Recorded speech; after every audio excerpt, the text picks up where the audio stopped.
IPL டைம்ல வந்துட்டு personal favourite டீமுக்கும் பர்சனல் ஃபேவரட்டான பிளேயரு, அதுக்கு ஆப்போசிட்டா இல்லைன்னா ரைவலா இருக்கவங்களுக்கு வந்துட்டு ஒரு ஹேட்டர் இருக்கிறதெல்லாம் வந்துட்டு புரிஞ்சுக்க முடியுது. அதெல்லாம் வந்துட்டு இயல்பு தான் ஐபிஎல் டைம்ல. அதெல்லாம் ஓகே தான். ஆனா இப்போ பிரசன்ட் டைம்லயுமே வந்துட்டு எப்படா கில்லு ஃபெயில் ஆவான், எப்படா இந்தியா ஃபெயில் ஆகும்ட்டு நிறைய நிறைய பேருக்கு வெயிட் பண்ணிட்டு இருக்காங்க. அது கண்கூடாவே சோசியல் மீடியாலாம் பார்க்க முடியுது.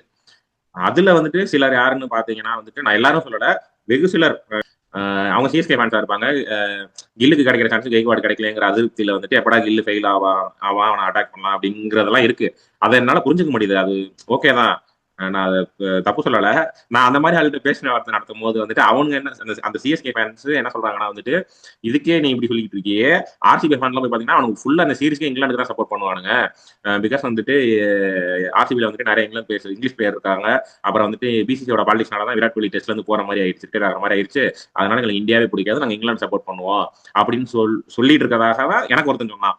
அது எந்த அளவுக்கு உண்மைன்னு தெரியல. நீ அந்த மாதிரிலாம் சோசியல் மீடியால பாக்குறியா? அப்படிலாம் இருக்கான்னு நான் கேக்குறேன்.